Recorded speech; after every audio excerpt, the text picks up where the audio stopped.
Bismillahirrahmanirrahim. Assalamu alaikum. This is me, Nadia Rajput, and you are watching Debate Desk. Today, we are talking about a debate that is growing across the United States. Should cell phones be banned in schools?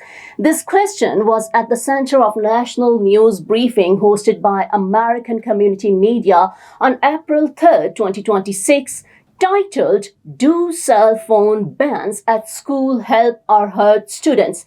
33 states have already enacted laws requiring school districts to implement cell phone bans in K-12 classrooms. Most of these bans prohibit cell phone usage throughout the entire school day, not just during lessons, but during lunch breaks and in the hallways as well. Last week, a court found social media giants Meta and YouTube complicit in creating social media addiction among young people. Children and young adults are now spending an average of 5.5 hours a day on their phones, largely driven by social media platforms. So the big question is, are these bans helping students, or are they going so far? Four speakers joined the briefing to share their perspectives. Dr. David Marshall, Associate Professor of Educational Research at Auburn University, began his career as a middle and high school teacher before moving into academic research. Dr. Timothy Presley, Associate Professor of Psychology at Christopher Newport University, is a former elementary school teacher whose research focuses on what truly helps students and teachers inside the classroom.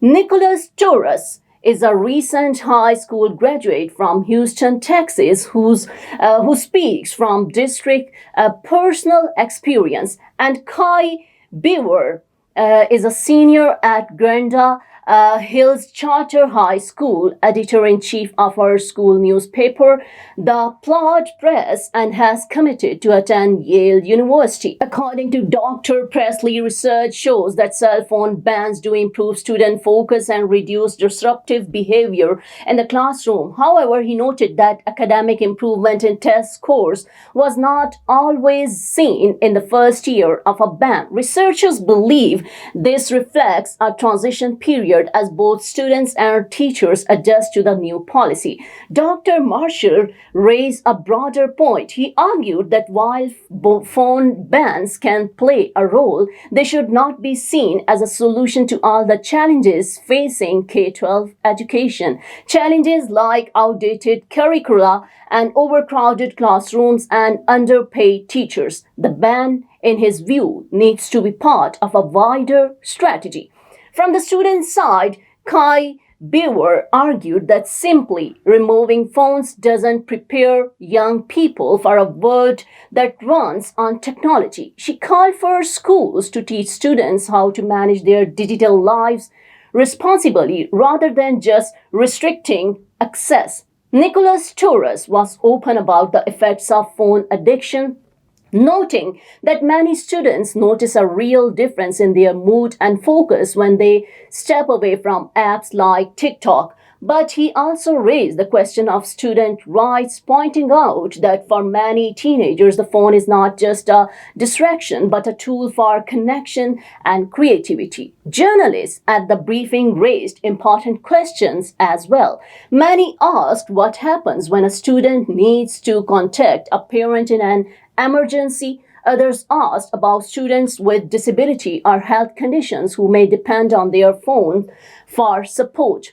One reporter posed a question that drew significant attention, given that courts have now found social media companies legally responsible for youth addiction. Should the focus be on regulating tech companies rather than restricting the students using their products? Overall, the briefing didn't produce a simple yes or no answer.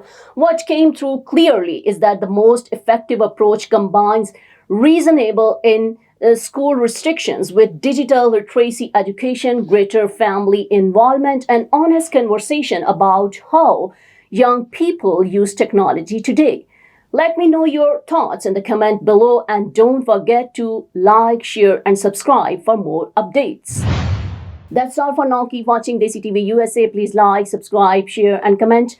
And don't forget to watch our channels DTV NN and DESI TV.